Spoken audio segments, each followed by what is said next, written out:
Thank you very much. Thank you. Thank you.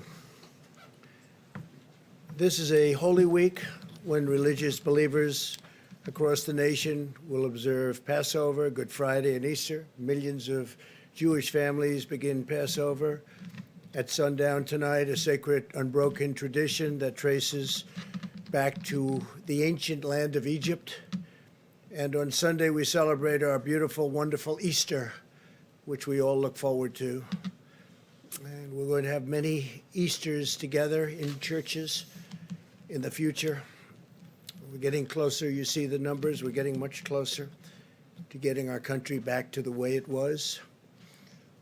We have now an extra 2 countries that have been attacked, 184. They're being attacked as we speak, but we'll all win. At some point, we're going to all win. We're going to do it sooner than people think.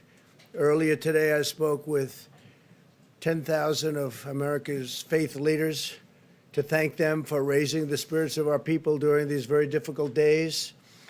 While we may be physically apart, we can use this time to pray, to reflect, and to focus on our personal relationship with God.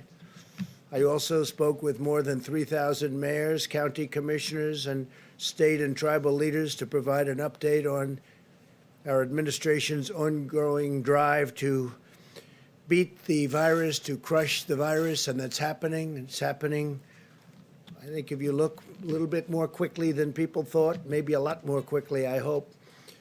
And it's something that all over the world we're watching, but people are watching us and seeing what we're doing, and they're very impressed. We're dealing with many countries right now, many countries, and we're giving them whatever information we're able to glean. I just spoke with the representatives of the UK, and I think that their great prime minister is doing much better today, or at least better. But certainly he's had a tough bout, and he's still going through a tough time, but he seems to be doing better, and that's good. And we send our regards to Boris and his family and his friends, all of the people that really love him. He's become a very popular, before this happened, became a very popular prime minister. He's doing an excellent job. He loves their country. He loves our country. So we appreciate everything he's done, and hopefully he's going to be okay. Speaking of great people and people that have done a fantastic job, I have Secretary of State Mike Pompeo with us, and I'd like to ask Mike to say a few words, and then I think what we'll do, in order to get him back to the State Department, we'll take some questions, and we'll then go on with the rest of what I'm going to say. Then we'll take some questions after that, and then Vice President Pence will take over. So, Mike Pompeo, please. Thank you, Mr. President. Under the President's leadership, my team and I at the State Department are doing our part to protect the American people from the virus, and importantly, to get them home. As you know, when many countries shut down their rail lines, their buses, their infrastructure systems, their capacity to get out of those countries, they were trapped, they were stranded. The State Department swung into action. Since January 29th, we have now repatriated over 50,000 United States citizens back to their homes. From more than 90 countries, more than 490 flights back to the United States from all across the world. This worldwide scale of our repatriation efforts is without parallel in our lifetime. We are coordinating with foreign governments, militaries, airport authorities, medical units, transportation companies, hotels, you name it. We're working with them to make sure the American people get back to be with their families. You can see behind me the map of the flights that we have brought back people from all across the world. Every day I get a chance to hear some of the remarkable stories from our team. Let me give you just a couple of examples. Our mission in Peru, working with the Peruvian military and police forces to send riverboats up the river to get citizens that were stranded deep inside the Amazon forest. Our mission in Nepal made sure that a woman who was running low on medication could get what she needed at a pharmacy before boarding an evacuation flight that brought her back here. In Honduras, after the government imposed very strict 24/7 curfew and closed airports, our embassy sprang into action for stranded Americans, thousands of them. A 3-year-old boy told one of our consular officers just before he boarded the flight, "Thank you for helping me get back home to my dad." Pretty neat. We've received similar messages from lots of people. They're proud to know that their country will not leave them stranded, and we're going to get them back home. One woman wrote, quote, "I was in tears when I received the email approving our flight back to the United States. God bless the United States of America." And another said, "I felt like I had allies there that actually treated me like a person or a family member, not just a number." The Repatriation Task Force, State Department, our consular officers have done great work. I want to thank our partners in the Department of Defense who have helped with some of these flights back home, and other government agencies, our sisters and brothers across the United States government and this administration that have helped get these people back. And then lastly, aside from our repatriation efforts, we continue to help countries around the world as well. We've got CDC officials helping these countries with expertise and all the things that these countries need to get their citizens safe and healthy and back so that we can get the economy all across the world, the global economy, back on its feet when this crisis is over. Thank you, Mr. President. Good, thanks, Mike. Maybe you stick for a little while. Sure. We'll see if anybody has any questions for Secretary of State. Anybody, please? Sure. Mr. Secretary, that's an amazing effort that you have made. How do you know when you're done? Because I imagine there are Americans on all corners of the world, and you're always someone's going to pop up and say, "I want to go home now." It's when a great, do you give the old yeah. call that So it's over? it's a great question. We still have several thousand people that we're working. They identify themselves every day. New people find themselves in a difficult place. Look, we're going to be done when people can travel on their own again. These people traveled abroad on vacations or with their church, and we're intending to get back on their own. We hope that day comes pretty soon where they don't have to rely on the State Department to get them back home. But know this, in the meantime, we're devoting all the resources we have to get them there, often in difficult places. They're not in the capital near the airport, or the roads are closed. And so it's not just a matter of getting a flight down there. There's a lot of work that has to be done to coordinate, to make it all happen and get those people available so they're sitting there when the flight lands, they can get on the plane, and then we can get them back home. We still have several thousand. We're working on it. We chip away at that number every day. But new citizens go to the State Department website, identify themselves, and say, "I need a little bit of help in some way," and we do our best to get that to them just as quickly as we can. You'll keep it up indefinitely. We're going to keep it up as long as we have resources to do it, and there is a need. Yes, sir. Mr. Secretary, how many of these staffers have tested positive for coronavirus? Have they been tested, or are they going into quarantine? And what does this do to diplomatic efforts overseas if you're pulling 50,000 people out of national capitals, nation capitals all over the world? So the vast majority of these 50,000 weren't our officers. These were ordinary citizens who were there traveling for business or for commercial or for their trip of a lifetime. We've seen some of that in the cruise ships, but of course they're stranded all over the world. So our embassies, save for the one that is in Wuhan, which we did pull everybody out of, the rest of our facilities around the world are all open. We've had a handful of our folks now test positive. But we feel like we have a good handle on it, and we're doing everything we can to make sure that not just the State Department officials, but our Department of Defense colleagues that are working on these missions as well are doing so in a way that reduces risk to them and their well-being also. Yes, ma'am. Thank you so much. Do you feel like China withheld critical information from the United States, and will there be any consequences for that? You know, this is not the time for retribution, but it is still the time for clarity and transparency. We're still working on this problem set. There's still data that these good people need so that they can perform their analysis of how to both develop therapeutics and a vaccine and to understand where this virus is. So every country, China included, every country needs to be transparent about what's gone on in their country. They need to share that data. We share ours with the world so that the best scientists in the world can get to the right conclusions and bring this economy, this global economy, back to the place that we all want it to be as quickly as we can. Every country has that responsibility. It started in China, and so they had that special responsibility to get it right quickly and fast. Ask every country as we move forward in the days and weeks ahead, make sure we share that. Do it right, do it well. When we do, we'll get this thing back But on. early on, should they have shared their data sooner with the United States? Every country has an obligation to share that information accurately, timely, completely, transparently, and thoroughly, just as quickly as they can gather it. We'll leave for another time to evaluate how everyone did in that. Go ahead, Thank you, President Trump. And Secretary, I have a question. The World Health Organization has a fundraising drive for about $700 million for coronavirus resources. China has only donated $20 million. The United States actually has donated less. So do you feel that China should be giving more to this World Health Organization effort? And could you comment on the U.S. donation? You want to say something, Mr. President? You could just say we held. At this point, we're reevaluating our funding with respect to the World Health Organization. You know, this is very consistent with what President Trump said since the beginning of his campaign. Organizations have to work. They have to deliver the outcomes for which they were intended. And we need to make sure that not only the World Health Organization, but every international organization, that we take taxpayer money and give it to them for the benefit of America. We need to make sure it's delivering on those taxpayer dollars. The World Health Organization is no different in that respect. They have to execute on the mission that they are designed to achieve. And we've seen, with respect to the World Health Organization, here we are. It hasn't accomplished what it was intended to deliver. President and Mr. Secretary, you said a handful of staffers have tested positive. Are they going to get the hydroxychloroquine treatment? Is that going to be made available to personnel overseas? I don't know the answer to that. But know that we'll deliver the best medical care every place we can. Some of them are in difficult places where there's not a lot of medical help. We've done our best to move that medical assistance forward to them in the field. Jeff?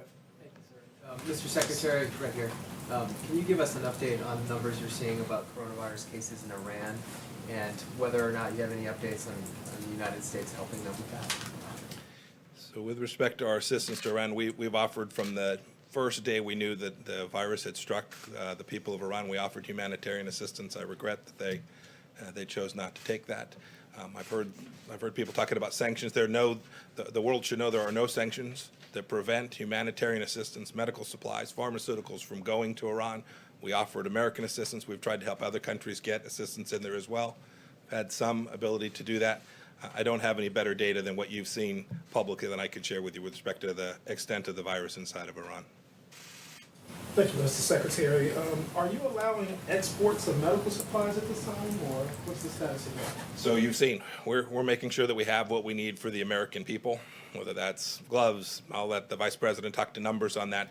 But at this point, what we are doing in terms of assistance is providing what most of these countries need to learn how to do surveillance themselves, to learn how to conduct tests themselves, to learn the things that can reduce the peak in their countries. Those are the kind of things. And we've been doing this, you should know. The United States has been incredibly generous. We have CDC officials like no other country in the world out helping these nations build out their healthcare, global epidemic healthcare infrastructure. It's good people like that you see sitting to my right that have been working on this all their life, all around the world, putting these countries in a place where they're better prepared for a virus like this one. Have any U.S. diplomats or U.S. officials contracted the virus as they've tried to rescue U.S. citizens abroad? Not that I'm aware of. Not that I'm aware of, but there's no doubt. I remember when we sent our team to get our officials and about 800 American citizens, non-government citizens that were living in Wuhan. I remember when we sent one of our first repatriation flights in there, we were very careful. We sent trained professionals in, but they were going into a very, very difficult, very fraught place. We were blessed. They all got back with no one having contracted the virus on that trip. I'm not aware of any of our officials that have had the virus attack them while they were performing their functions, trying to get people back. And we have a number of State Department officials who have COVID-19 now and are working their way through. In fact, we've had 3 fatalities of local employees, not U.S. direct hires, but local people who were working for the State Department and embassies around the world. We've had 3 fatalities so far. So there have been some calls on the World Health Organization for a leadership change there. I was wondering what your thoughts are on that. Senator Martha McSally, for example, has called for Dr. Tedros to resign. I don't want to look. This is not the time to be doing that kind of change. There'll be a lot of time to look back and see how the World Health Organization performed. In the meantime, what our task is to preserve and protect the American taxpayers, to make sure that our resources don't go to places that aren't going to deliver on behalf of the American people in the world. And President Trump and I are determined to do that. Okay, Just a quick follow-up. let's save it. Can we save it? Just a quick follow-up, sir, if I may, on He's a China. busy man. You said that China has a responsibility to get correct figures. How would you broadly characterize cooperation with China right now? There's lots of places we've been cooperating, right? They're providing us assistance where we need it. There are places on the ground now where we do have access to the data we need, and we're deeply appreciative of that. They've said they want to cooperate. We're completely prepared to cooperate with them. That cooperation means sharing data, being transparent, being upfront, allowing information to flow freely. That's our expectation, not just of China, though, of every country that is in this place today. Collectively, we have to work our way through this, and to do that, you have to have really good data. Okay? Thank you. Great. Thank you, Mr. President. Thank you all. Thank you, Mr. Vice President. Appreciate it. Thanks. Okay, thank you very much. Just a few days, we've delivered nearly 11 million N95 masks to hotspots around the country, as you know, including 6.6 million to New York and New Jersey, 1.8 million to Chicago, 1.7 million to Detroit, and 837,000 to New Orleans. I spoke with the governor of Louisiana a little while ago, and they're doing really pretty well, much better than they thought. They'll be using fewer beds. As you know, we built a hospital. We're about set to complete another hospital, and there's even a possibility they won't need it. That's what we discussed. To date, we've shipped out more than 8,000 ventilators, and we have 10,000, almost 10,000 sitting there ready to go should we need them, and an additional 2,200 newly manufactured ventilators come online on Monday. We're going to be sending them to various locations just in case they need them. My administration's working with Philips to double their production of ventilators by May and ultimately quadruple production by later this year, high-quality ventilators. We're eliminating bureaucratic barriers to pave the way for Philips' major investments in American manufacturing sites and sales. This will help to ensure that our country can permanently produce enough ventilators in the future that we can do them by ourselves. We're going to have a big stockpile when we're finished, and we expect to be sending quite a few to other countries to help them after we're finished. And even now, a couple of countries are really, really in dire need, and it looks like our projections were right on ventilators. And some states that were thinking they would need thousands of more than they thought are now already taken care of, which we're very happy about. In addition, beginning in May, we'll be receiving almost 300 million new face masks. We're going to have masks of about 300 million. They'll be starting to be delivered in May and during the month of June. So we're ordering a big stockpile, and we're thinking about doing an extra 200 million should we need them, or for the stockpile. So we'll be in a position to have something incredible. So that'll be a total of 500 million masks. And today, 750,000 new protective gowns landed in Dallas, Texas, as a result of a partnership led by the federal government, DuPont, and FedEx.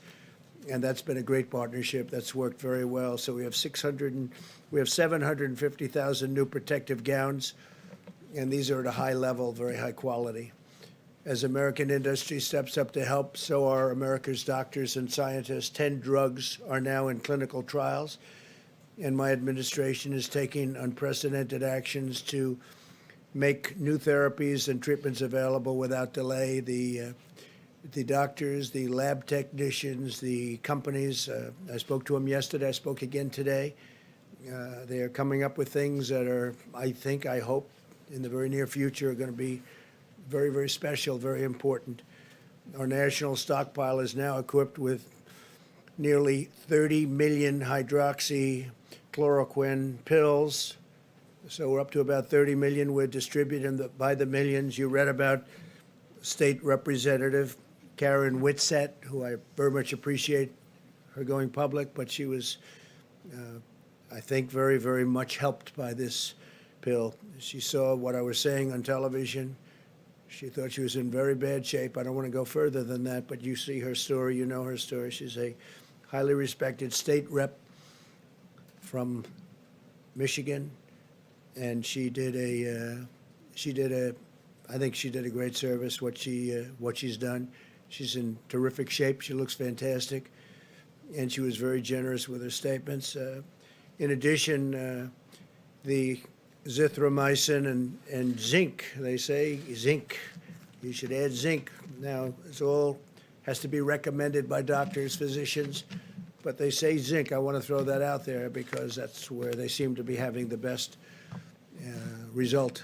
So you add the zinc and the azithromycin, and it's been, we've had a lot of good stories, and we have almost 30 million doses, so we've got a lot. I want to thank Prime Minister Modi of India for allowing us to have what we requested from before the problem arose, and he was terrific. We'll remember it.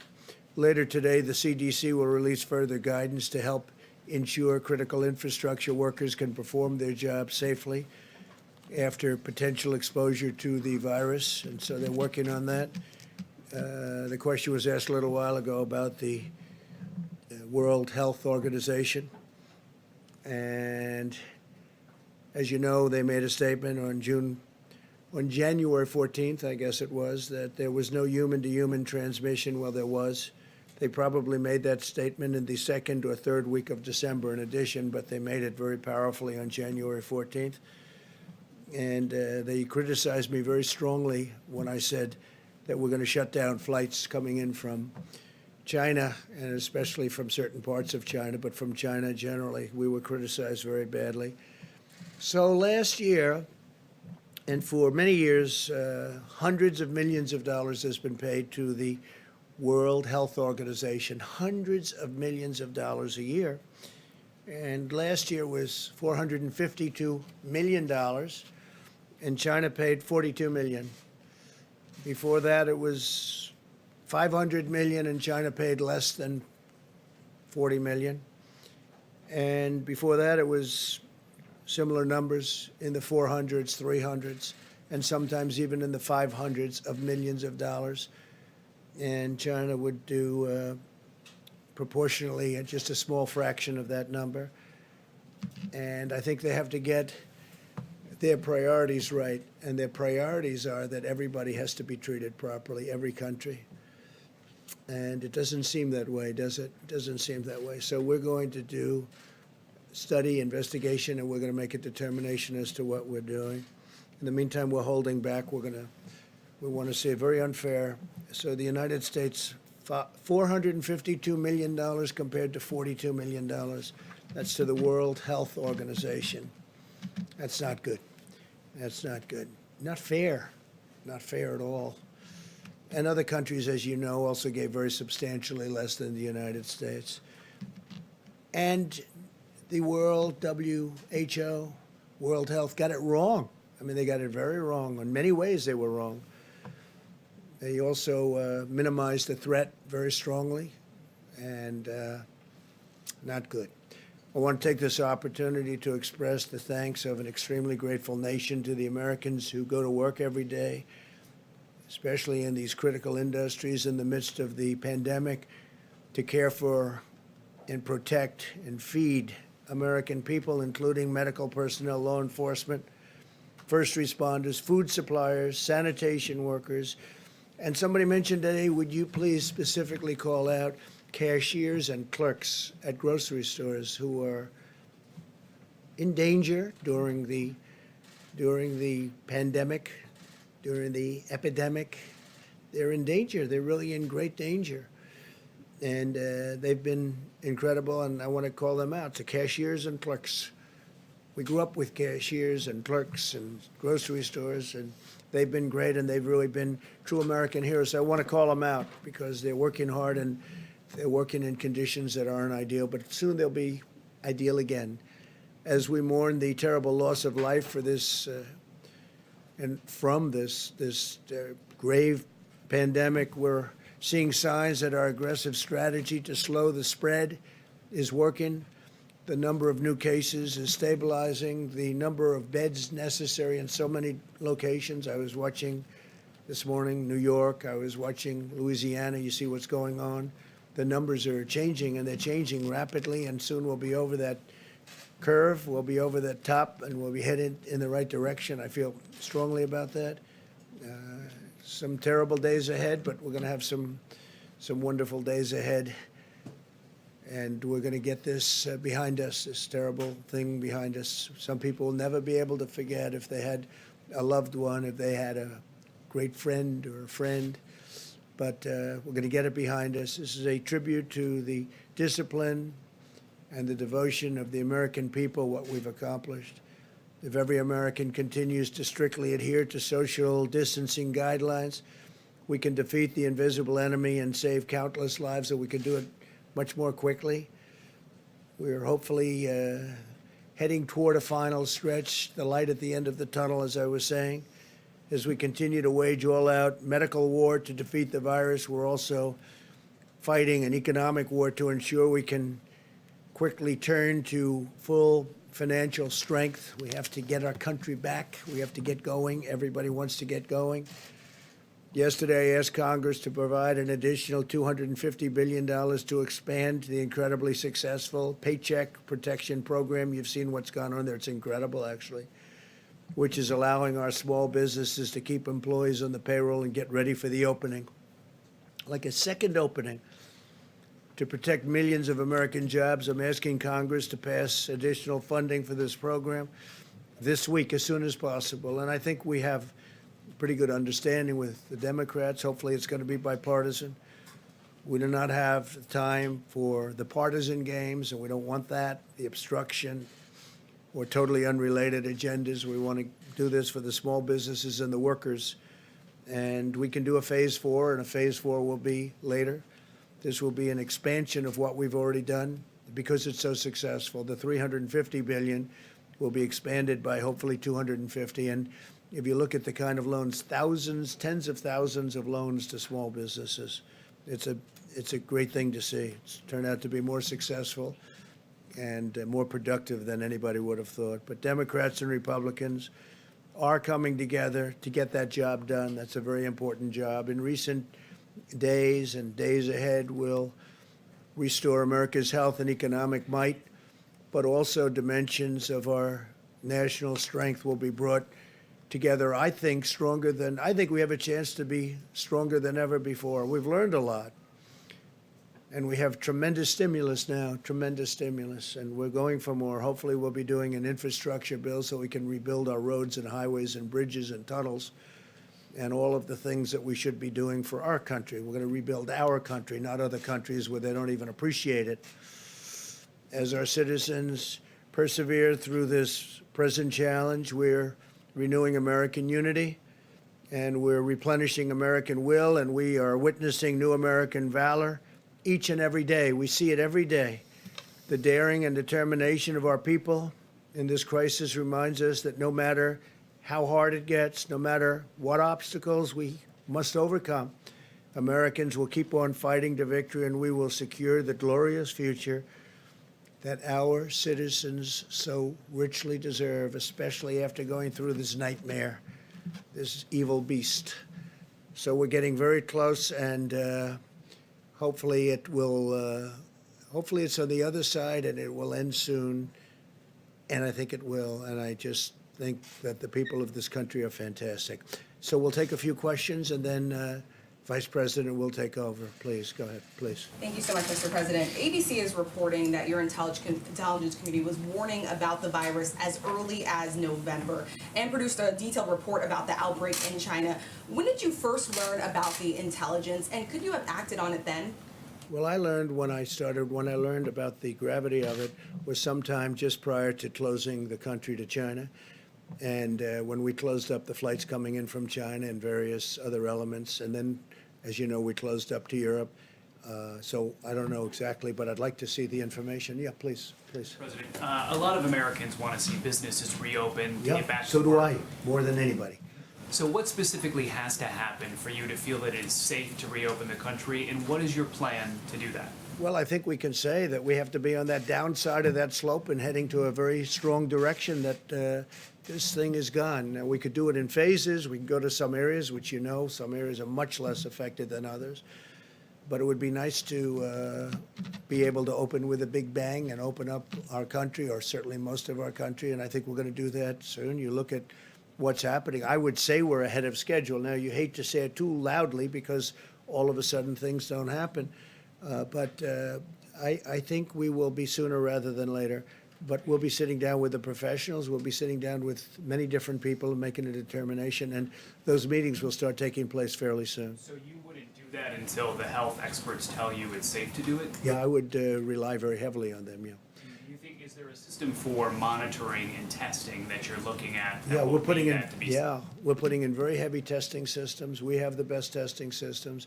And again, don't forget, when we look at cases, I'm looking at some, I'm not going to insult anybody, I'm not going to insult any country, but I'm looking at countries that are showing less cases than us. That's testing. We're testing more than anybody. And you saw exponentially more than anybody by far. And our testing's become, I think it'll end up being a big strength. In fact, the other countries that the media talked about are now calling us for what are we doing and how are we doing it so quickly and where are we getting these tests, because our tests are really good now. They've been proven to be very accurate. Yes, please. Thank you, President Trump. Two quick questions. Yeah, sure. One on infrastructure. Members of your administration and members of Congress have pointed out that the top paid federal employee, it's not the president, it's the head of the Tennessee Valley Authority, and he made $8 million last year. And It's ridiculous. I agree. It's ridiculous. I think it's the highest paid government. Long before I got here, you said Tennessee Valley Authority, right? Has to be the highest paid man in any government. Makes approximately $8 or $9 million. I don't know the gentleman, but he's got a heck of a job. He gets paid a lot of money. He's been there for a long while, hasn't he? This one actually is new, it came in April, but the previous Well, one that's a was- separate, yeah, that's separate. But I'm talking about we just have some new people going on the board, I know. But as you know, that's a quasi-public agency. And whoever the head of the agency is, that person makes a lot of money, If I could ask my second question.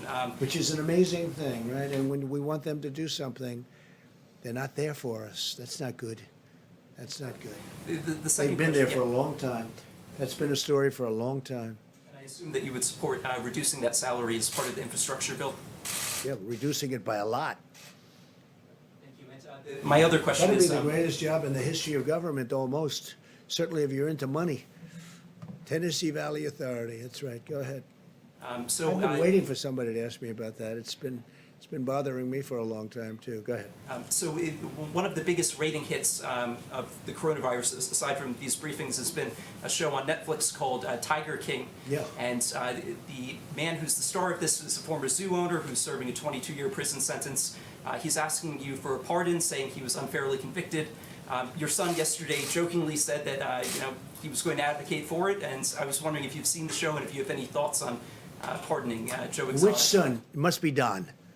I had a feeling it was Don. Is that what he said? I don't know. I know nothing about it. He has 22 years for what? What did he do?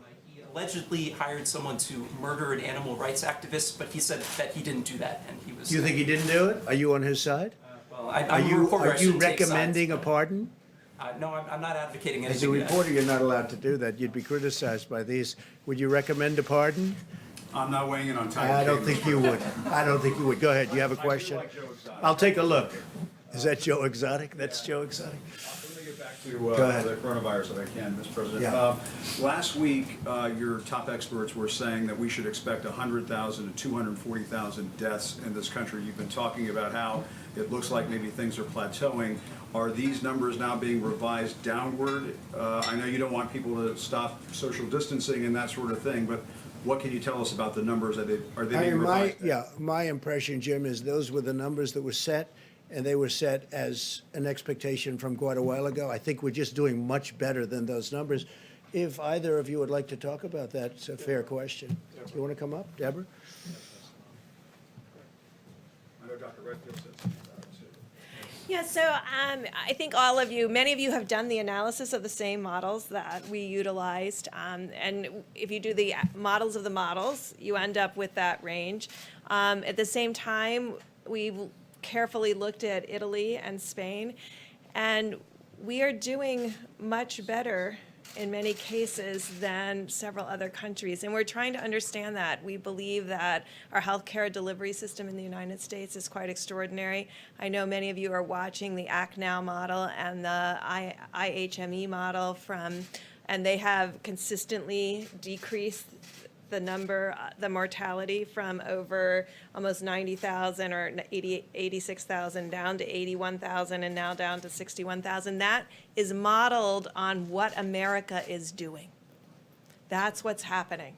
And I think what has been so remarkable, I think, to those of us who have been in the science fields for so long is how important behavioral change is and how amazing Americans are in adapting to and following through on these behavioral changes. And that's what's changing the rate of new cases, and that's what will change the mortality going forward, because now we're into the time period of full mitigation that should be reflected within the coming weeks of decreasing mortality. I mean, that's what we really hope to see. We are impressed by the American people, and I think models are models. I've always worked on validating. I spent my life validating models all over the world, and that's why we do surveys and surveillance, and we make sure that what we think is right is right. I think this will change how people look at respiratory diseases, because it will change what is possible when the globe, and particularly the American people, do this level of mitigation. And I think, as I talked about yesterday, we are still in awe, really, of the American people's strength in this and following through. If I could just ask Mr. President. Yeah, I'm going to do that. I'm going to ask Bob to come up just for a second. Director, I think that's it. They have done, everybody has done, everybody a great job. So those were original projections, and we don't want to say anything about beating it yet, but I think we will have a very good chance to beat them very substantially. Bob, please. Thank you, Mr. President. I just want to add to what Ambassador Burke said. I mean, this is a consequence of the commitment of the American people. You know, a lot of us have always had challenges changing behavior, whether if it's exercising regularly or different habits with smoking, when it affects us. What's been remarkable to watch here is how the American public has changed their behavior when it protects the vulnerable. I think that's really what I'm so proud to see. Mr. President, just a follow-up on something from yesterday and a quick, just yes or no question. Yesterday, you said you had not seen Peter Navarro's memo on the coronavirus back in January, February 23rd. Were you ever briefed on those memos? Did you ever discuss those memos with anybody? I don't remember that. I've now seen the memo. I saw it. It was, Peter sends a lot of memos. I didn't see the memo. As you know, World Health was saying that was not correct because at the time they called it wrong.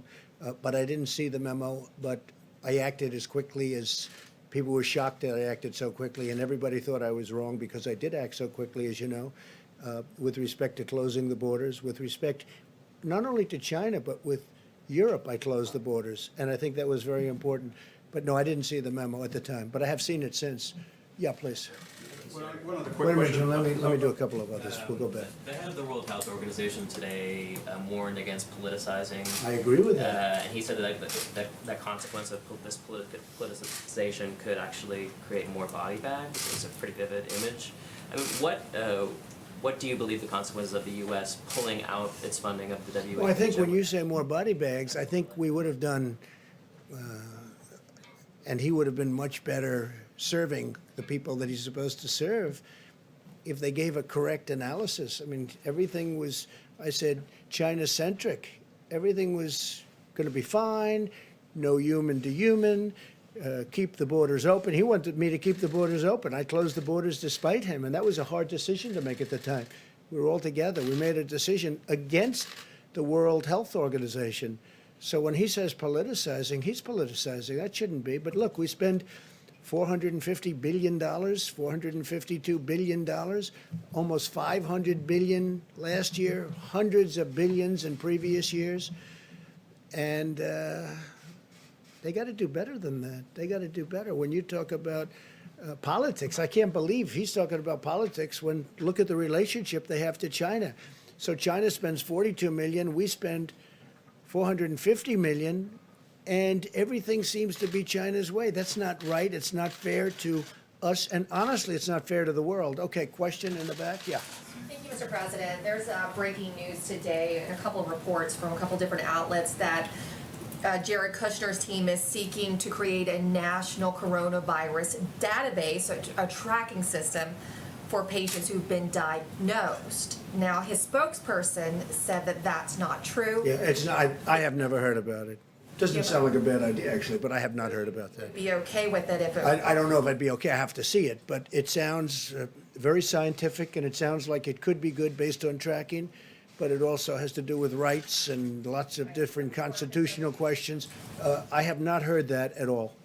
Okay, so some people are concerned it would be like the post 9/11 Patriot Act, that it ultimately led to the FISA abuse. Are you concerned Pfizer about abuse, that? of which I was the one abused, and a couple of other people, in all fairness.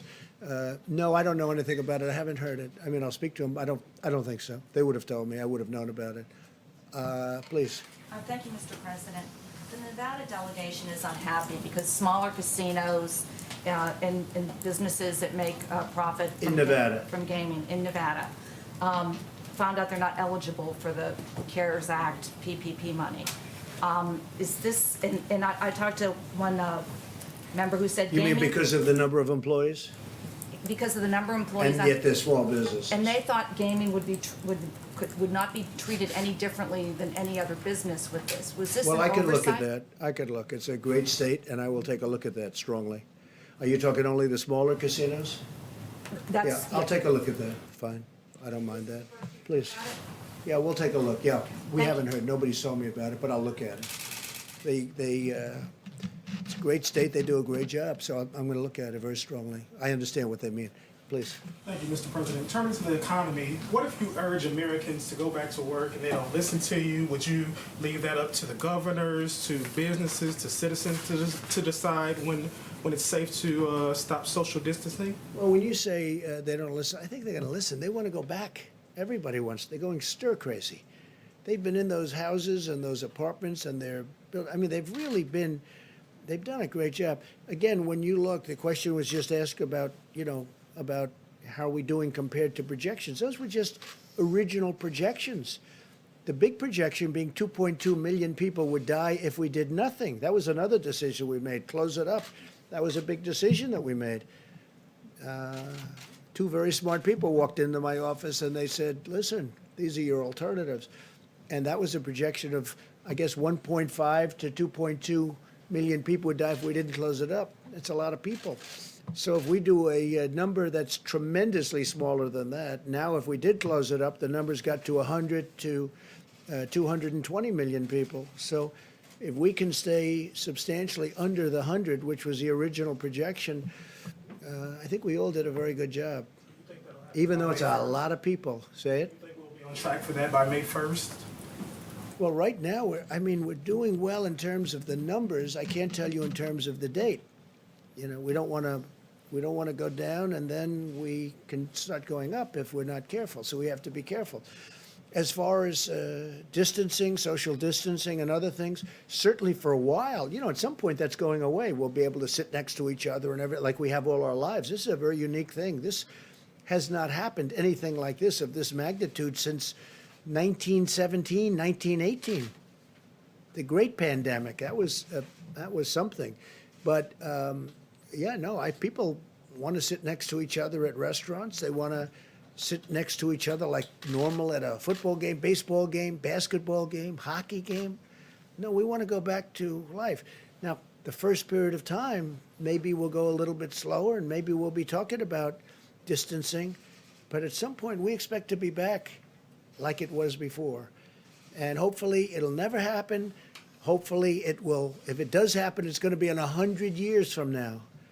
The last one, 1917. That's something. It's a long time ago, and that was a horrible thing. Jim, go ahead. Yeah, I wanted to get back to something you were saying yesterday about people going to Wisconsin and voting in the middle of this pandemic, really putting their lives on the line. And you said, well, if they do that, vote by mail, perhaps we'll have voter fraud in this country. I just wanted to ask you, voters in 5 states, Utah, Colorado, Hawaii, Washington, and Oregon, all vote by mail. Can you or the White House staff or your campaign provide any evidence to back up your claim that mail-in voting is rife with fraud, like the example you gave of people working in rooms filling out false ballots? You've been talking about voter fraud since the beginning of this administration. Very fair. And where's the evidence of it? I think there's a lot of evidence, but we'll provide you with some, okay? And there's evidence that's being compiled, just like it's being compiled in the state of California, where they settled with Judicial Watch, saying that 1 million people should not have been voting. And you saw that? Did you, wait, excuse me. Well, I'm just telling you. I'm telling you, in California, in the great state of California, they settled, and we could have gone a lot further. Judicial Watch settled where they agreed that 1 million people should not have voted, where they were 115 years old and lots of things, and people were voting in their place.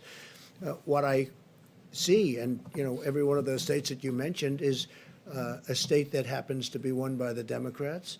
And if you have a position like me, where it's registered, you're here, and we're voting someplace where I'm not. I haven't left the White House in, I guess, months, other than to, ask a ship to, wave it goodbye to New York, which, by the way, is now going, as you know, being used for the purpose that we're talking about, which a lot of people wanted. Wait a minute. Voting doesn't work out well for the Republicans. Well, So it hasn't. Isn't your concern It really certainly just hasn't. political? But if you're a senior citizen and if you're somebody that needs it, I'm all for it.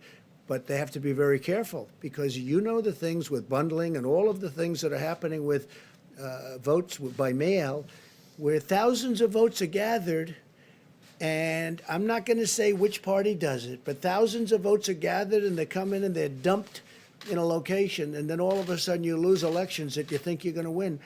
I won't stand for it. Well, we're going to find out about the proof, because you're going to see what's going on. And I'm not going to stand for it. Our voting system, first of all, we should have voter ID. When you vote, you should have voter ID. And if you send something in, you should be sure, as a state and as a country, you should be sure that that vote is meaningful and it's not just made fraudulently, because there's a lot of fraudulent voting going on in this country. This country should have voter ID. Okay, let's do another one. Go, please. Mr. President, Then you currently the only way that we can track these millions of doses of hydroxychloroquine that are being distributed across the country Yeah. is through the eHealth data system. How systematically is your task force watching the system? Well, I think it's very systematic, yeah. We're distributing the hydroxy all through the country. It's being distributed in large amounts. We have it coming in now. We were up to 29 million doses, then we went to 30 million doses. But we have it coming in all throughout the country, and much of it's being distributed. In fact, it'll start going down, what we have in our stockpile.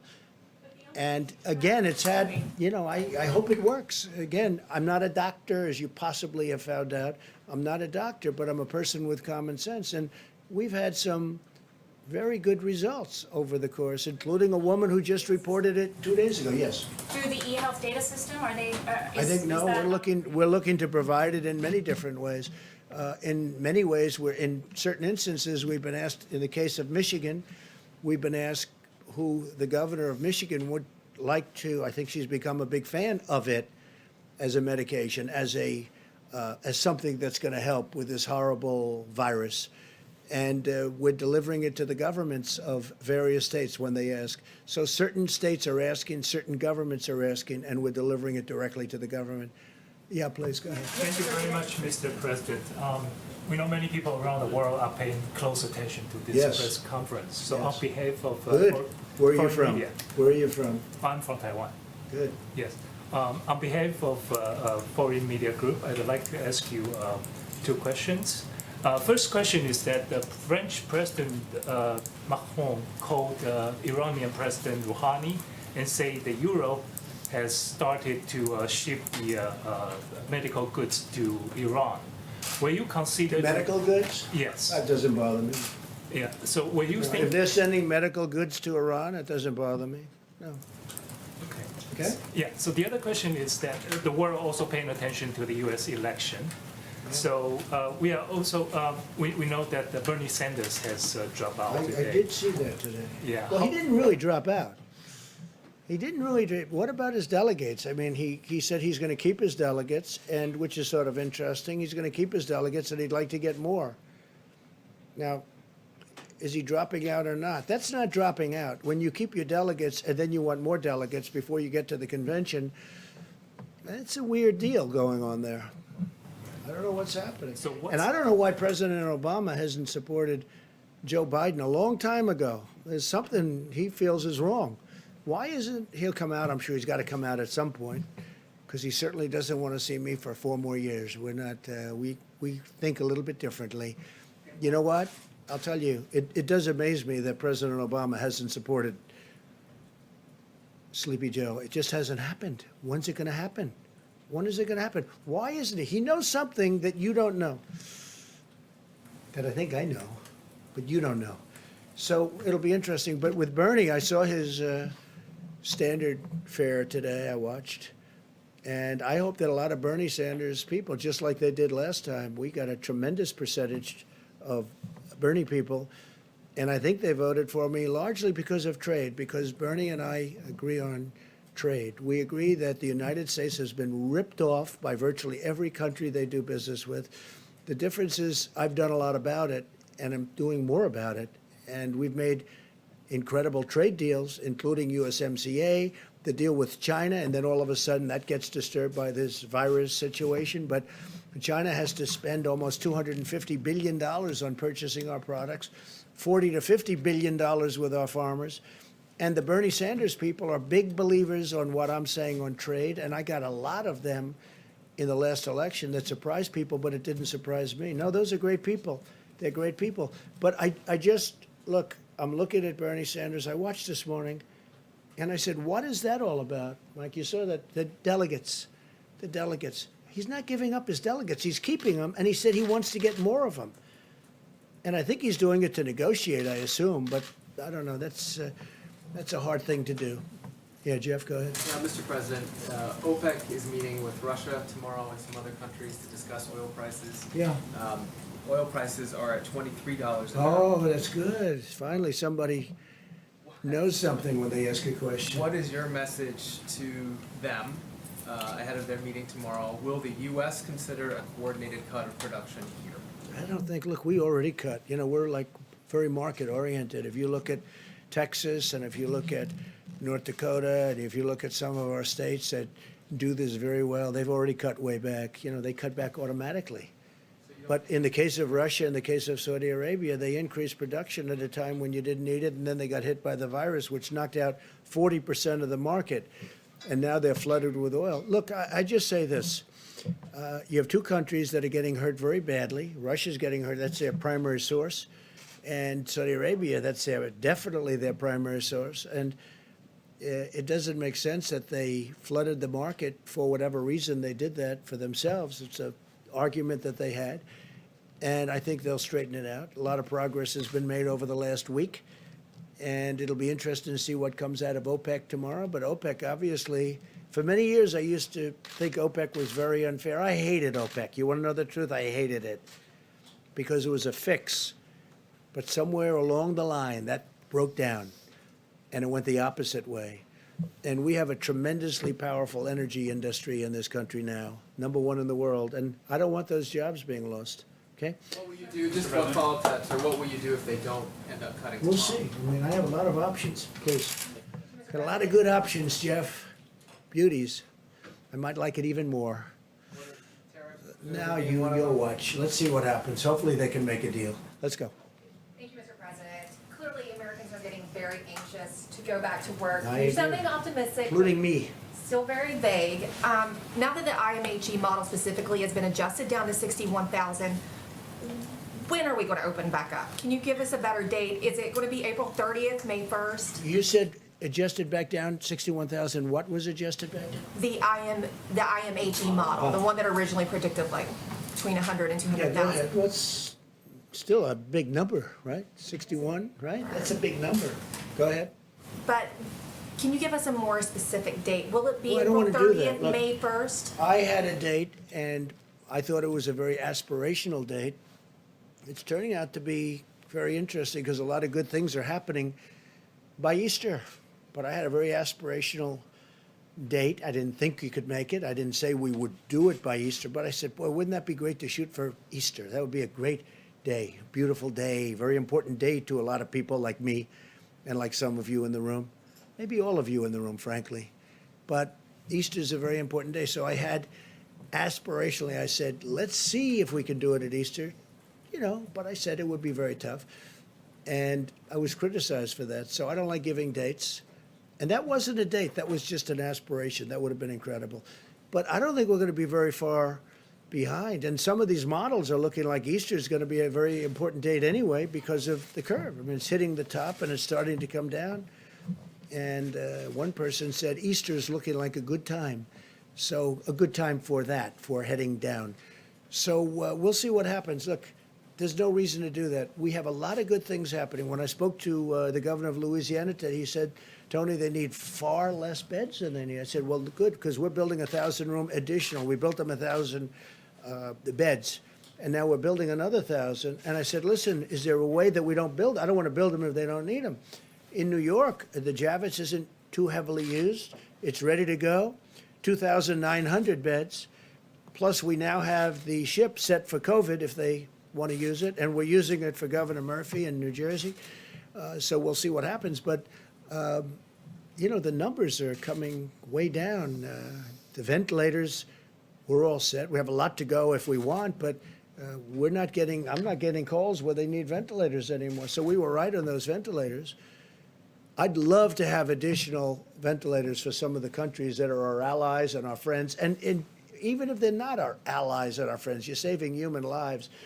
But I'd love to see if we had some, I mean, we're making a lot of ventilators right now. We have and they take a while to make, and they're very expensive, and they're very complex to make.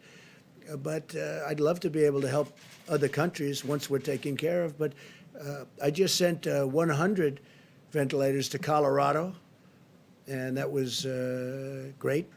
A senator there who's a terrific senator, Cory Gardner, and he called me last night. He said, could you get 100 ventilators for Colorado? And we just sent them out, and they'll be there very shortly. So, but it looks like we're in great shape from the bed standpoint. It looks like we're in great shape from the ventilator standpoint. And you just heard I ordered 500 million masks, 500 N95s and others, and surgical. But we ordered 500 million masks, 300 and 200, and they're going to be here very shortly. So we're really in great shape. And we started off with an empty cupboard. So I'm going to leave the vice president and his group to handle it, and I will see you probably tomorrow. Okay? Thank you. Thank you very much. Thank you. You don't have any investments in hydroxychloroquine? No, I don't. Okay. No, thank you. Good question.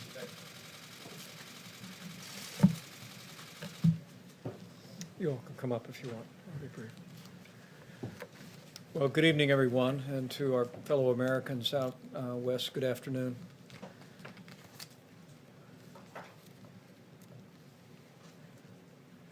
We find ourselves in the midst of a very tough week for Americans in areas most impacted by the coronavirus, the New York City area, New Jersey, Louisiana.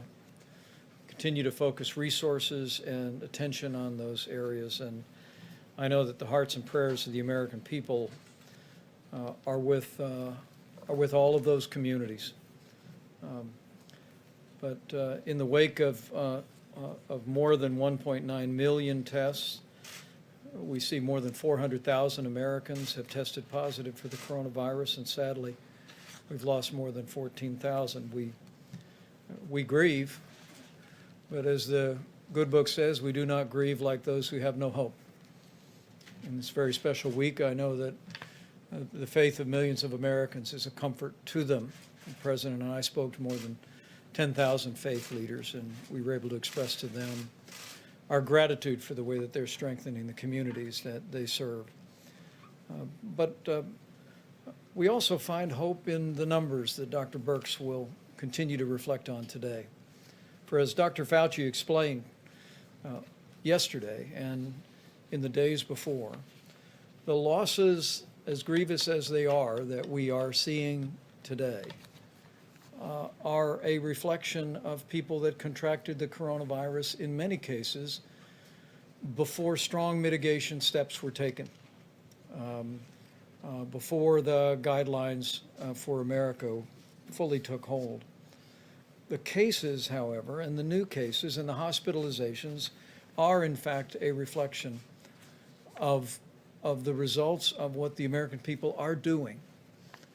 And I want to echo the President's and Dr. Birx's statements today about the extraordinary work the American people are doing because we continue to see a great progress, low and steady numbers in the states of California and Washington. And in the New York metropolitan area, New Jersey, New Orleans metro area, Detroit, Chicago, and Boston, we continue to see evidence of stabilization that should be an encouragement to every American. An encouragement that we may be reaching the point where the impact of the coronavirus is beginning to level off. But it also should be an encouragement to every American to keep doing what we are all doing. Heed the guidance of your state and local authorities, and for every American, continue to put the White House coronavirus guidelines for America into effect. An area of particular concern we were briefed on this morning is the city of Philadelphia. I spoke today to Governor Tom Wolf, and as we begin to see early trend lines in Philadelphia, I assured him that we were going to continue to flow resources and support to that community, but our message to the people of the Philadelphia area is now more than ever, practice the social distancing so that Philadelphia and to some extent even Pittsburgh do not have to endure what other communities before them have had to endure. Also today, at the President's direction, we hosted a conference call with every Republican member of the House of Representatives and every Democrat member of the House of Representatives. And we express our appreciation to Speaker Nancy Pelosi and Leader Kevin McCarthy for convening these forums. We brought together key members of our task force team. The Secretary of the Treasury discussed the progress that we've made on paycheck protection. He reported to members of Congress that so far we're working with more than 3,600 lenders across the country, and we've dispersed more than $98 billion in forgivable loans. Now, these are loans that if small businesses accept this money and use it to keep people on their payroll over the next 2 months, they'll be completely forgiven. Treasury tonight will be issuing a new FAQ, Frequently Asked Questions document, that will also make it clear that lenders may use their own closing documents for completing loan applications. And that information is available at treasury.gov and sba.gov as well. Dr. Birx and Dr. Fauci briefed the members of Congress today on the latest data. They'll both reflect on that in a moment. We also had Admiral John Polovchik talk about our control tower system and the extraordinary flow of supplies to critical areas across the country. We also briefed on the disbursement of resources to local hospitals with Seema Verma and gave them an update on what the Secretary of State spoke about today. It's remarkable to think more than 50,000 Americans brought back home through nearly 500 flights. And we thank the members of Congress who have worked with the State Department to identify family members and groups that found themselves stranded overseas, and we were grateful for that. In addition to our interaction with members of Congress today, we spoke with the president of the Henry Ford Hospital, Bob Riney. It is the Henry Ford Hospital that is conducting a clinical trial for hydrochloroquine. He expressed great enthusiasm for the work that they had done. They had a rather overwhelming response to the initial trial, which is beginning this week with 3,000 people taking the hydrochloroquine or a placebo so they can match it. But what the president of the Henry Ford Hospital told me is they'd like to expand the test. I put him in touch with Steve Hahn and the FDA, and we'll be adding several more clinical trial paths to look at impacts on particular demographic groups, including seniors and minority populations, and more on that in just a moment. In the category of supplies and support, the President, as of today, has signed 52 major disaster declarations. Vermont was the latest approved, and states have stood up some 27,000 National Guard that are aiding in coronavirus response. On the critical subject of ventilators, we do have currently more than 8,000 ventilators in our strategic national stockpile and distributed more to the Navajo Nation and to Colorado today. But also today, we received the good news that the first delivery of newly manufactured ventilators from General Electric and Hamilton arrived at the Strategic National Stockpile. And as the President said, we'll be adding newly manufactured ventilators to our resources to be available as the coronavirus epidemic reaches critical communities around the country. On the subject of the air bridge, 4 flights scheduled to arrive today, primarily focused on gloves for our incredible healthcare workers. One flight alone had nearly 19 million gloves, another 8 million, another 15 million, and the like. And the American people, I think, would be very proud to see this vast array of now well more than 50 flights that are bringing in supplies from all over the world. And again, working through FEMA, we're directing those resources with the guidance of our scientific experts to the communities most in need. As we announced yesterday, the White House Coronavirus Task Force has requested that CDC and our team assemble data on the unique impact that we're seeing reported on African Americans from the coronavirus. Dr. Fauci spoke about it yesterday, and we'll reflect on his perspective on that as well. Tomorrow, with the Surgeon General and others on the White House team, we'll be speaking with leaders in the African American community. And as Dr. Fauci will reflect, there have been historic challenges in the healthcare of the African American communities, particularly in our inner cities. And now more than ever, I'll just say from my heart to all of our African American family members, now more than ever, practice the guidelines. Look after those most vulnerable, people that have underlying serious health conditions. It's more important than ever that we all put those principles into practice. Finally, today, I'm going to have, after we hear from Dr. Fauci and Dr. Birx, I'm going to ask Dr. Redfield to step up, because today the CDC will be publishing new guidance on essential critical workers who have been exposed to COVID-19 but don't have any symptoms, don't have a temperature, and don't have any reason to believe that they have the coronavirus. At the present moment, the guidance is that if you have been in proximity to someone who did test positive for the coronavirus, that the guidance of CDC is that even with essential critical workers in industries from healthcare to food supply, that we ask people to stay home for 14 days. The new guidance tonight will hopefully make it clear that there would be an opportunity for those people playing such an incredible role in our nation's response to be able to return to work and to do so safely. And finally, let me just say again how inspired we are at the response of the American people to the coronavirus epidemic. Each and every day, as we see the beginnings of encouraging news, the low and steady numbers in California and Washington State, and now beginning to see numbers of hospitalizations going down and new cases leveling, and in some cases going down. We all hope it is the beginning of a trend, but we also hope it's an encouragement to every American to keep doing what you're doing, not just for your own health, for the health of your loved ones, but because we want to make sure that all of us are doing our part to make sure that the fewest number of Americans possible are exposed to the coronavirus. Given the fact that this, I remind you, is 3 times more contagious than the flu, each of us has a role to play in slowing the spread. That's what the 30 days to slow the spread is all about.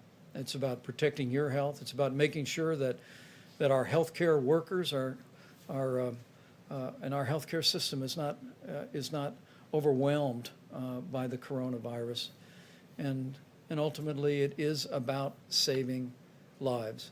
We talk about the numbers, and I'm going to ask Dr. Birx to come up and reflect on them, but I think all of us know This is one American at a time. It's one heartbreak at a time. Having lost loved ones in my life, just like everyone here and everyone looking on, we want to work every day to make that number of losses the lowest possible. And it will take all of us to do it and to keep doing exactly what we're doing through today. Dr. Birx?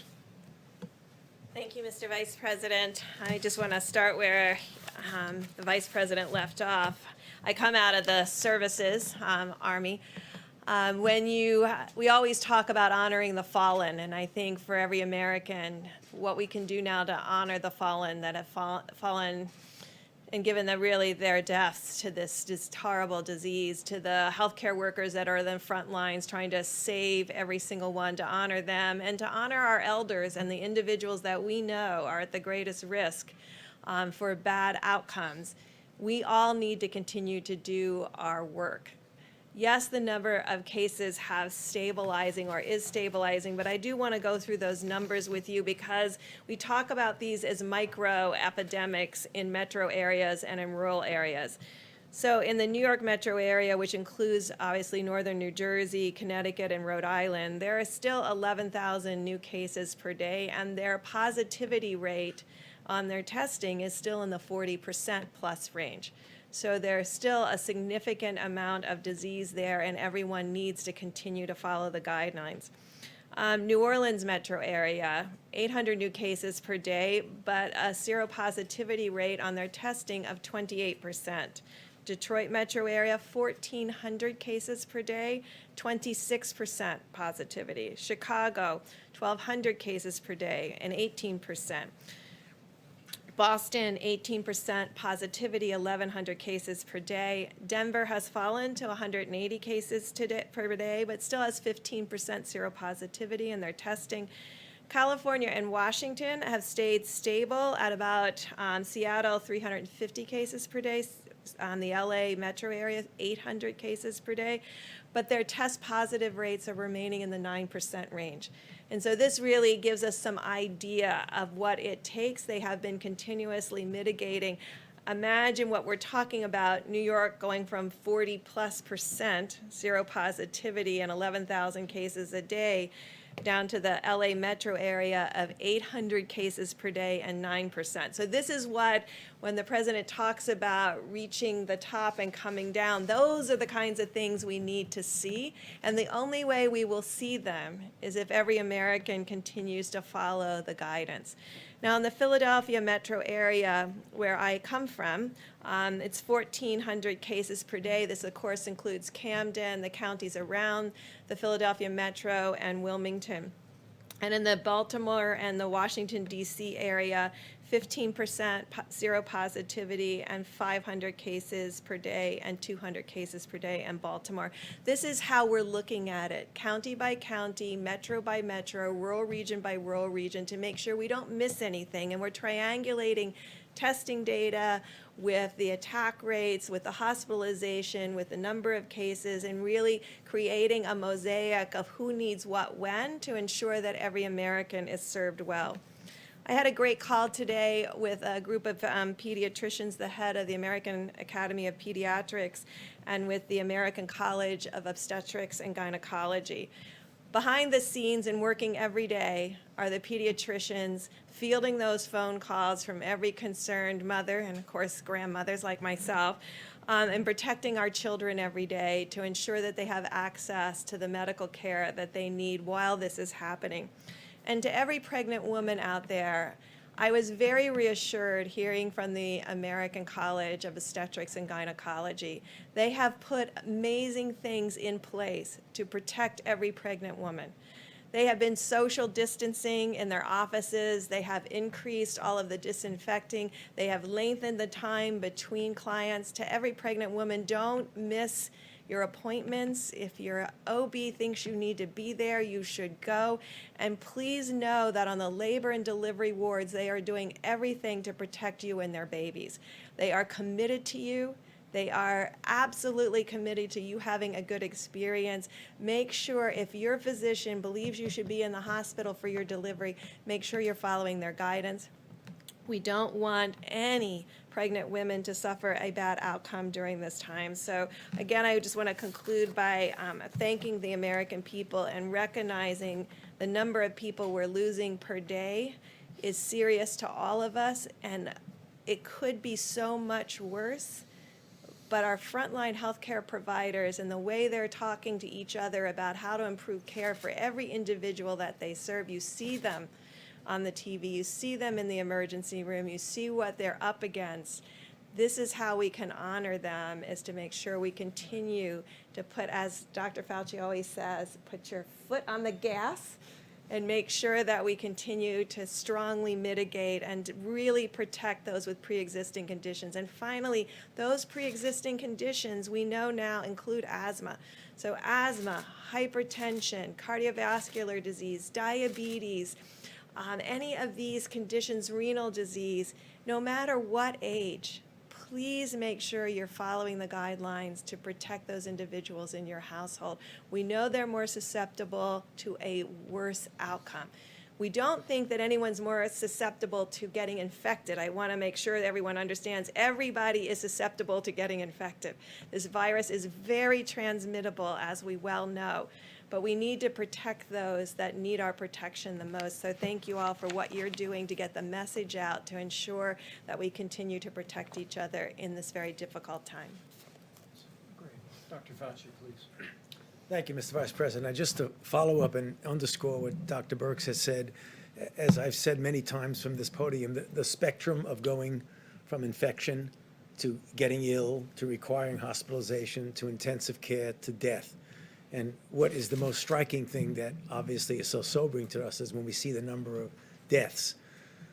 We know now for sure that the mitigation that we have been doing is having a positive effect, but you don't see it until weeks later. Remember this past weekend when all of us got up in front of this podium and mentioned that this was going to be a really bad week. At the same time, we were saying that we would hope we would start to see a little bit of a change in the daily hospitalizations, intensive care, and intubations. And New York is starting to see that. So I say that, but I drop back a bit.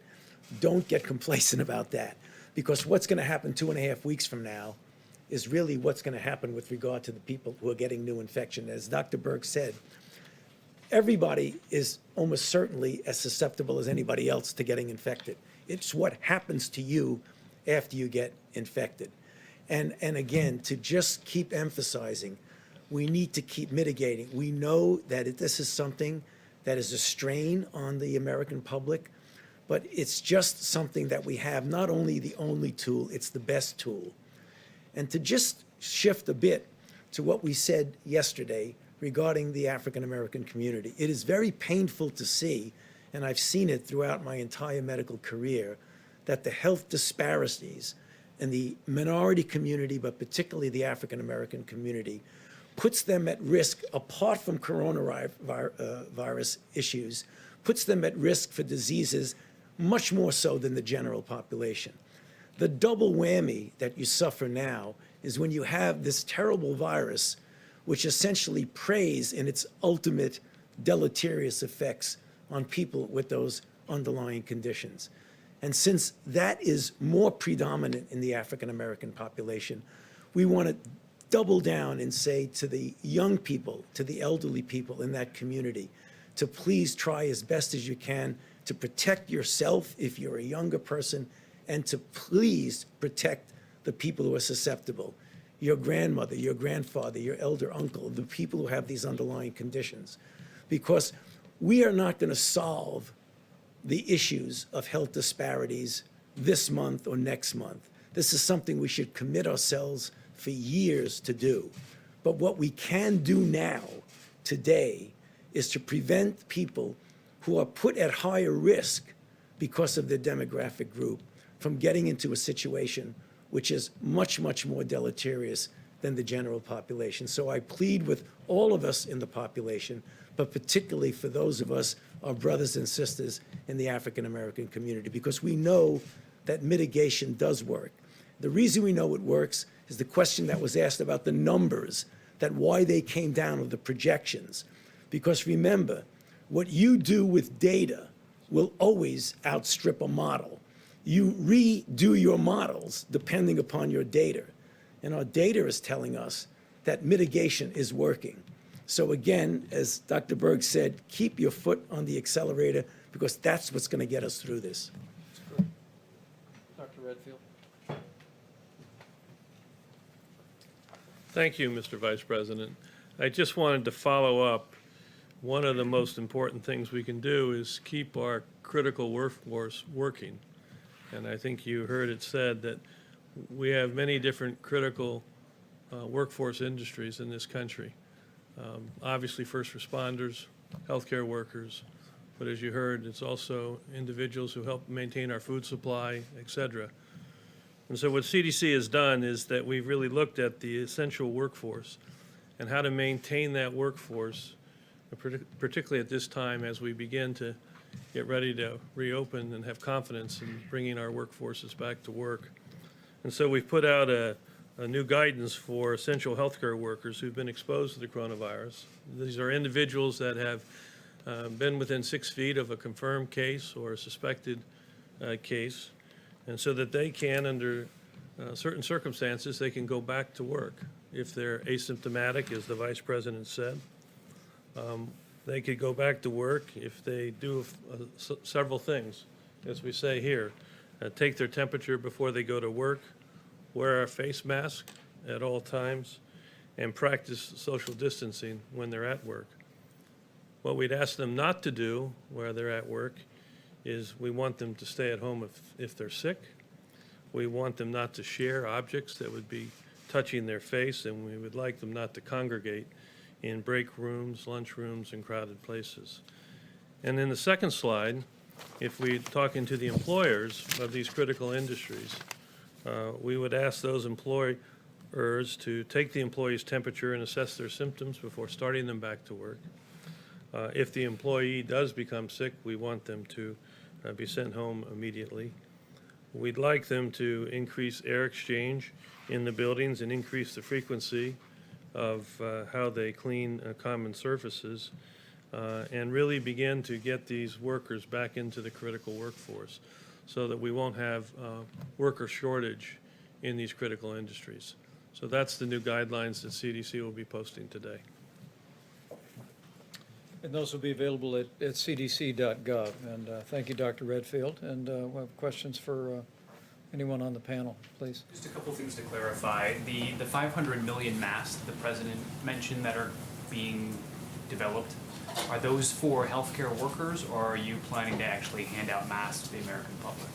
I think the focus has been to make sure that our healthcare workers and our healthcare system has the supply. And with regard to what we're gathering from literally around the world and from manufacturers in the United States is first being deployed to states and to hospital systems. But I must tell you that whether it be the Haynes Company or other companies, we're seeing manufacturers in America that are recognizing the growing demand for masks by the American people, and are spinning up production literally by the hour. But our focus, our continuing focus, is on making sure that healthcare workers have the personal protective equipment to do their jobs safely and provide the level of care that every one of us would want. Thank you, Mr. Vice President. Kansas Governor Laura Kelly says that she has put in 7 requests to FEMA for supplies from the stockpile, and those have not been fulfilled. So will Kansas be getting any of the ventilators, because the request included ventilators? And does she need to be calling the White House instead? Have you spoken with her directly? I've not spoken to the governor directly, but I'll reach out this evening, certainly. In our conference call with governors this week, we spoke to them about the approach that we are taking. You know, traditionally, governors are accustomed to when a hurricane strikes the Gulf Coast, when wildfires strike out west, when flooding or tornadoes hit in places like Indiana. You're accustomed to have a declaration of emergency approved, and then resources flow from FEMA. in this situation, as we deal with a nationwide declaration and an epidemic, what we've explained to governors is that what President Trump has directed is that we leave no stone unturned to find resources around the country and around the world, including ventilators, and we make sure as the coronavirus epidemic impacts individual areas, that the healthcare workers and the families and the patients impacted have what they need when they need it. And what I would say to the people of Kansas is that we're looking at their numbers every day, just as in the case of every state in the country, and we're going to work our hearts out to make sure that as the coronavirus cases emerge, and we hope that through the great work that Kansas has done on social distancing and mitigation, the people of Kansas have done a remarkable job, that we may well be to a place where their existing resources and capacities are present. But we want people to know that taking the counsel of Dr. Birx and our entire healthcare team, we're focusing, just as we did first in Seattle, California, and now in New York, New Jersey, Connecticut, Louisiana, the Detroit area, the Chicago area. We're going to make sure that those resources go in that order. And sir, because you brought up social distancing and the work that Kansas has done, there's actually a controversy right now over her order to limit the number of people in religious gatherings to 10 people. Should states be telling religious institutions how many people can gather if it's to stop the spread of the coronavirus? Well, the President's coronavirus guidelines for America ask every American to avoid any gathering of more than 10 people. And that's on the advice of all of our best scientific experts as a way that we can slow the spread. But as we've made clear to every governor, we defer to our governors in what they believe is the best and appropriate practice in their states, and we'll support those local decisions. Yes, please. Thank you. In his opening statement, the president said there were 10 drugs that are now in clinical trials. Would hydroxychloroquine be one of those? Well, I can speak to that, and then I'll invite Dr. Birx, Dr. Fauci to come forward. We do have, I believe, we will have roughly 4 separate clinical trials underway studying hydroxychloroquine. But it's important to remember that as the President's made the point many times, the FDA has approved what's called off-label use. And so in consulting with your physician, if your physician determines it's appropriate to write a prescription for hydrochloroquine, we're working today to make that available across the country. It's broadly available today as an anti-malaria medication, but we're working around the country and internationally to increase that supply. But we are studying it in at least 4 different clinical trials, and Dr. Fauci can speak to that. So the easiest, thank you for that question. The easiest way to find out is to just go clinicaltrials.gov, and it will tell you everything that's there. There are a number of different clinical trials, some of which are randomized controlled trials, which, as I've said many times from this podium, to me is the optimal way to determine ultimately if something is safe and effective and works. But there are a lot of different ways that that's being looked at. It's being looked at against the placebo. It's being part of a multi-arm trial, comparing it with others. There's a trial that was recently started, actually in prophylaxis among healthcare workers. So there are several of these. In addition to that, there's what was just mentioned now, that any physician, in consultation with their patient and back and forth, can make the decision to use the drug on an off-label. So we have 2 things that are simultaneously going on. We're having actual formal clinical trials and the off-label use. Very good. Next, please. I want to turn back to the disproportionate rates of Black deaths when it comes to the coronavirus. Dr. Fauci, you have been talking about this for weeks, that there are underlying health issues. People with underlying health issues are most at risk. But if we knew that Blacks disproportionately have fallen into that category, why wasn't the CDC prepared to gather this data in real time to work to fight this? Well, I'm not sure. Well, we have the director of the CDC here who could answer that question, but let me try to just take it from a different perspective. The health disparities that exist are not anything that started with coronavirus. They were there. So there isn't much you can do about the disparity. The thing you can do is to make an extra special effort to protect people who have the underlying conditions. So it's the same way as we say, well, the elderly and those with underlying condition. Unfortunately, the African American community has a much greater proportion, population for population, of these underlying conditions. So the best weapon we have right now is what I said in my opening remarks, is to do whatever we can to get them to realize that what we need to do is to protect them from getting infected and to also protect them from inadvertently and innocently bringing the infection to people who have these underlying conditions. Thank you, sir. Can you explain the thinking behind these 100 ventilators that were given to Colorado when other states like Kansas have had trouble getting ventilators? And can you say whether a personal relationship with the president is helping states like Colorado get these ventilators? I mean, there are 15 states that have more cases than Colorado.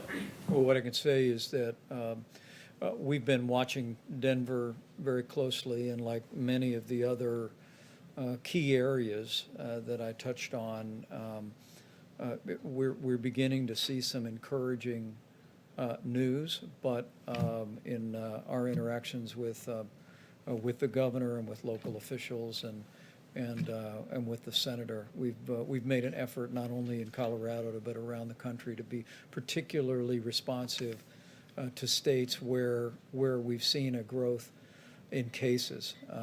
But I'm going to let Dr. Birx speak to that as well. There's literally beginning with New York, New Jersey, Connecticut, Louisiana, the Detroit area, Michigan, Chicago area. There's a series of other cities, including Denver, that we've been watching very carefully. And while we're beginning to see some encouraging news, we want healthcare workers in those communities to know for certain that we're going to move resources into those areas where we see significant outbreak. Can you just address the point about whether individual governors with relationships with the president are getting preferential treatment? I can tell you within that decision complex is not just the absolute number of cases, it's the hospital capacity and what each of those hospitals have. So remember, I think a couple of days ago, we talked about how the states are sending the information about ICU beds, hospital beds, ventilator needs. So different states have different, which I don't think any of us probably knew before this, but there are some states that have lots of ventilators, and there's other states that proportion to their population or by their cases of COVID have less. And so I'm sure Denver and Colorado fit into that model where there were hospitals that had less ventilators proportionally and were needed for the cases that were seen. So that's the kind of analysis. So every state that has a few cases more than Colorado have all received ventilators except for, I think, Texas, and that's just because they are just starting. Remember, Colorado was one early on the curve, so they have many more people have moved through that progress and are in need of ventilators. Texas is very early in their curve in both Dallas and Houston. So that's what I was talking about. Each of these are a micro curve that we have to follow independently, or we would be making general decisions rather than specific decisions by geography. Mr. Vice President, a follow-up on the church's question. You're obviously a very religious man. Will you be going to church on Sunday? We'll be attending church right in the living room at the Vice President's residence, where we've been attending for the last several weeks. The advantage is we get to go to our home church in Indiana. Is that the same example you'd like to see churches around the country, regardless of what governors are saying, do as well? Well, I think the President's coronavirus guidelines for America are very clear, that during this 30 days, we're calling on every American in every state, first to listen to your state and local authorities, but right after that, to avoid gatherings of more than 10 people, avoid unnecessary travel, use drive-through at restaurant instead of going into the restaurant. We are, as these health experts have told you, seeing real evidence that we're slowing the spread, that these mitigation efforts are having a strong impact. And tonight, as many people, even at this hour on the East Coast, are beginning to sit down to a Seder dinner. It's the beginning of Passover.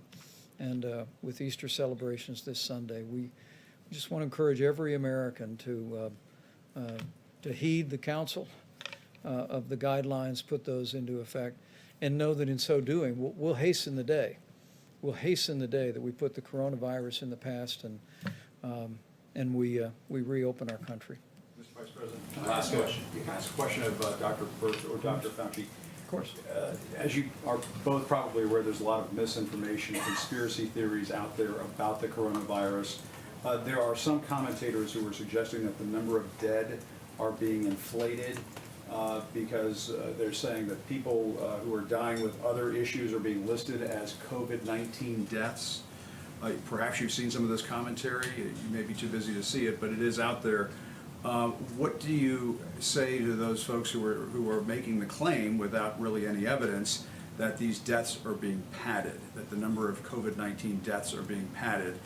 For example, somebody who might die from a number of factors but had coronavirus are being listed as coronavirus deaths, and because of that, the number is being inflated. That's a fair question. And you might also speak about the converse. Yeah, we've been hearing the converse too. We've been hearing both sides of that. I think we've made it very clear, I think every time I've been up here, about the comorbidities. And so most of the people, and we talked about the Italy data, the majority of the Italians who succumbed to this had 3 or more comorbidities. So this has been known from the beginning. So those individuals will have an underlying condition, but that underlying condition did not cause their acute death when it's related to a COVID infection. In fact, it's the opposite. Having that underlying condition and getting this virus, we know, is particularly damaging to those individuals. We don't know all the pathophysiology. I wish we did right now.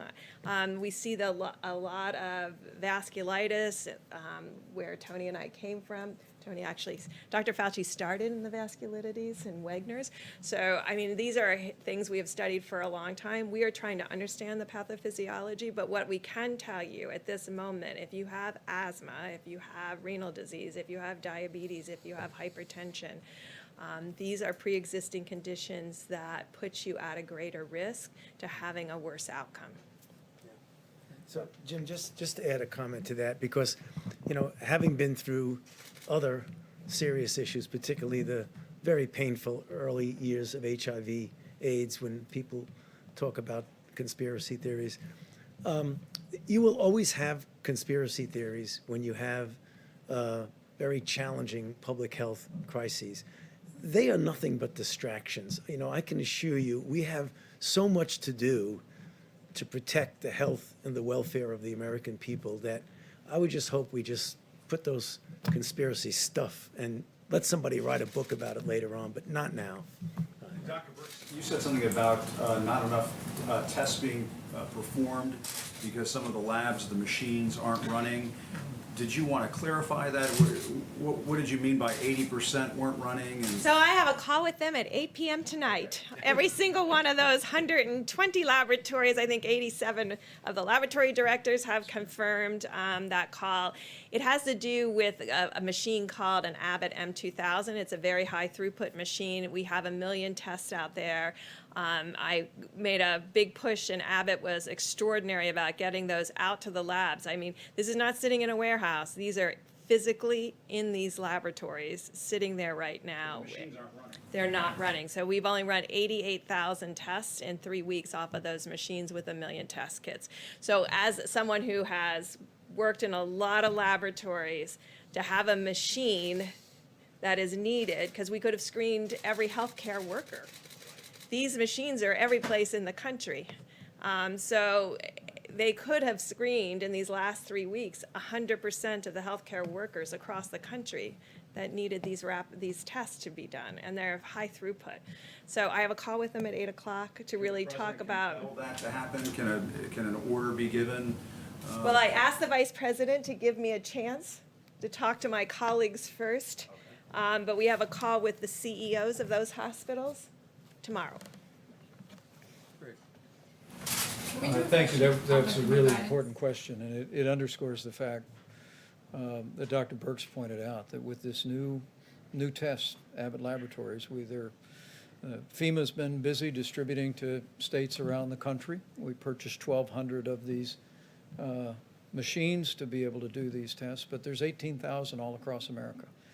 And so let me just renew our call to all the hospital administrators and lab operators around America to go and identify those Abbott Laboratories machines and know that while we've already tested more than 1.9 million Americans, our short-term objective is to test as many Americans as possible as we see the coronavirus epidemic emerge in areas around the country. We want to surge those resources. We want states that haven't seen a significant outbreak to have access to that 15-minute test. And ultimately, as we go forward, I think President Trump said today, nobody wants to open the country up more than him, and I can attest to that. But we're going to open it up when we can do so responsibly, putting the health of America first, and to reopen America and to stay open America. We're working around the clock to continually expand the kind of testing that will allow us to do what these experts call surveillance, so that in every state in the country, once we put this chapter of coronavirus behind us, we hope and trust sooner rather than later that when next fall comes, that we will have a vast array so that CDC can do what it does so well. And that is when a particular disease emerges, CDC surges personnel, does contact tracing, isolates that individual. So we're just really calling on all of our partners in the laboratories and in hospitals around the country to identify those Abbott Laboratory machines and help us continue to scale up and expand testing. But to every American, let me again just say thank you. Thank you for what you're doing. We are in the midst of a week of heartache, and I want to assure every American who has suffered loss that we're with you. We're praying for you and your families, and we'll continue to work our hearts out to make sure these incredible healthcare workers who are inspiring every single one of us all across the country every day have the resources and the support and the equipment to do their job safely, to provide the level of care that any American family would want for their loved one, and to be able to go home safely to their families. And the key to all of that, the key for the next 22 days is 30 days to slow the spread. And I just encourage every American, if you haven't done so recently, go to coronavirus.gov, print off your own copy, pick up the phone and call a friend and just tell them that you heard from the experts, you heard from the president and our team that we're beginning to see glimmers of hope. Extraordinary progress in California and Washington is a tribute to the people of those states and the leadership of those states. But the beginning of stabilization and perhaps even leveling in New York and New Jersey, Louisiana, and Detroit is a testament to the people of those communities, to the leadership of those states. But understand that every one of us has a role to play to protect the most vulnerable among us and to save lives by putting the guidelines into practice, just like you've been doing every day since they were first announced. So thank you all, and we'll see you tomorrow.